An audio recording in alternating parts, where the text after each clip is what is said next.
আরে আরে দেখ দেখ দেখ, আমার বোন, আমার বোন, দেখ দেখ দেখ, বোন বোন বোন, দাঁড়া তুই, দাঁড়া বোন।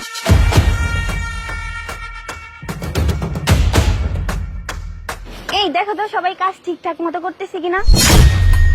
এই দেখো তো রড গুলো যেই মাপে দেওয়ার কথা ছিল ওই মাপে দিছে কিনা। ম্যাডাম রডগুলো একদম ঠিক আছে, আমি দেখছি ম্যাডাম, ঠিক আছে একদম। এই আমি ইঞ্জিনিয়ার হয়ে আমি বলতেছি যে রড ঠিক নেই আর তুমি আমাকে শিখাইতে আসছো? হ্যাঁ তুমি কি বুঝো? বোন কি অবস্থা বোন, তোর বোন ভালো আছিস বোন? এই কি করতেছেন আপনি? কোথা থেকে আসছেন? কে আপনি? বোন হ্যাঁ? ভালো আছিস তুই? সি সি সি এগুলো কি করতেছে? হ্যাঁ আমার চিনতেছ না বোন? আরে না, কে আপনি? আমি তো চিনি না আপনাকে। বোন তুই আমাকে চিনতে পারতেছিস না, আমি তোর ভাই। এই কিসের বন্দর? হ্যাঁ বেয়াদব কোথাকার। এই বেয়াদব তোকে চা কামলা ম্যাডামের কাছে আসতো, ম্যাডামের গায়ে ময়লা লাগাই দিছস, যা এখান থেকে, যা যা। দেখছো এসব পাগল ছাগল কোথা থেকে আসছে? ফকিরনি আশ্চর্য, আমার মুখটাই নষ্ট করে দিছে, আমার মুখটাই ময়লা করে দিছে। দে তো টিস্যু দে তো। কোত্থেকে যে আসে এসব পাগল ছাগল? আরে ভাই ভাই আপনি পড়ে গেছেন, উঠেন উঠেন উঠেন ভাই উঠেন। আরে ম্যাডাম আপনি ওনাকে চিনতেছেন না? উনি আপনার ভাই, বড় ভাই মফিজ। এই চুপ থাক তুই, আমার কোনো ভাই নেই। ভাই আসছে কোথা থেকে? হ্যাঁ বেয়াদব মেয়ে কোথাকার। একটা থাপ্পড় দিব ধরে। আমার কোনো ভাই নেই, তোরে বলছি না বেয়াদব।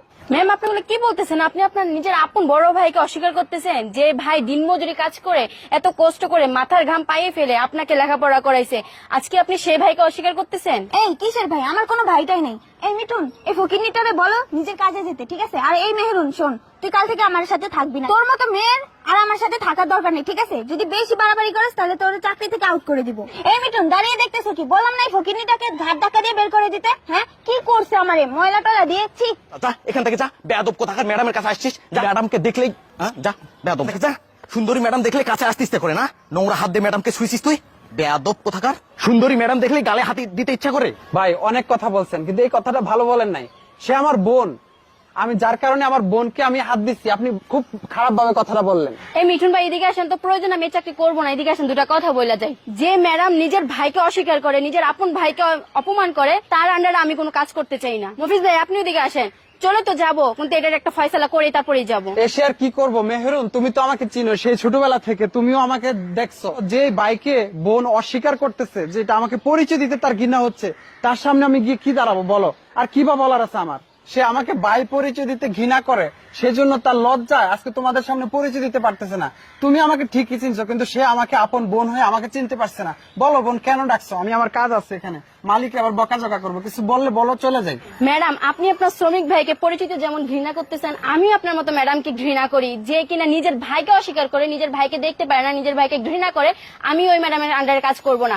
আপনি আপনার আন্ডারে যে কোনো একটা মেয়ে নেন আর বডিগার্ড নিয়ে নেন, আমি আপনার বডিগার্ড হিসেবে আর কাজ করব না। আপনি নতুন বডিগার্ড নিয়ে আপনার সাথে কাজ করান। মেহেরুন তুমি এটা কি করতেছো? মেহেরুন তুমি কেন তোমার চাকরি থেকে চলে যাবে আমার জন্য?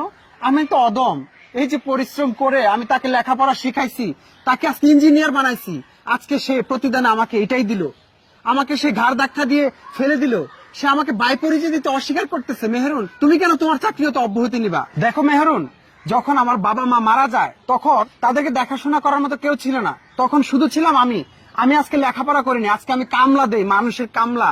আমার লজ্জা হয় না, কারণ হচ্ছে কি জানো, তাদের লেখাপড়া করানোর জন্য আমি আজকে কাজের লোক। আমি লেখাপড়া করতে পারি না, আমার নিজের জীবনকে জীবন মনে করি নাই। আমি দুই বেলা না খাওয়া হলেও তাদের মুখে খাবার উঠাই দিতাম। আজকে আমি মাঠে ঘাটে কাজ করি, দেখছো আমার শরীরের অবস্থা, কিন্তু তারা এই যে আজকে এসি গাড়ি থেকে নেমে তোমাদেরকে নিয়ে বডিগার্ড টডিগার্ড নিয়ে আসে, তারা পরিদর্শন করতেছে। আজকে আমার অবস্থা কি? আমি সেই কামলাই রয়ে গেলাম, আর সেই ইঞ্জিনিয়ার হয়ে গেল। আমি তাকে দোয়া করি সেজন্য আরো বড় কিছু হয়, কিন্তু আমি কামলাই থাইকা যাই, হয়তো আল্লাহর কাছে কিছু একটা পাবো। এ ধরনের অহংকারী বোন আমিও চাই না তাকে পরিচয় দিতে। আমি চলে যাচ্ছি। তোমরা চাকরি থেকে যাবা কেন? তুমিও চাকরি করো, তোমরা চাকরি করো, আমি কামলা ওই লেবারি দিতে যাচ্ছি, ঠিক আছে? ভালো থাকো তোমরা। ভালো থাকি বোন, তোরা ক্ষমা করে দিস আমাকে।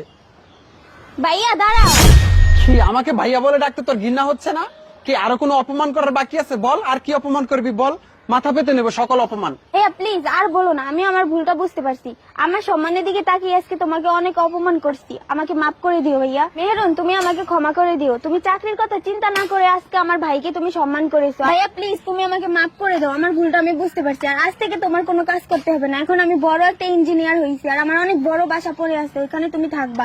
আজকে থেকে তোমার কোনো কাজ করতে হবে না। ভাইয়া প্লিজ কেঁদো না ভাইয়া, মাফ করে দিও আমাকে। ভাই আপনি আমাকে ক্ষমা করে দিন, আমিও আপনার উপর না বুঝে অনেক মারধর করছি। ভাইয়া চলো, আজ থেকে তোমার কোনো কাজ করতে হবে না, ঠিক আছে? এখন থেকে তোমার বোন একটা বড় ইঞ্জিনিয়ার, এখন থেকে তুমি আমার বাসায় থাকবা, খাবা, ঘুমাবা, কোনো টেনশন নেই। আচ্ছা চলো।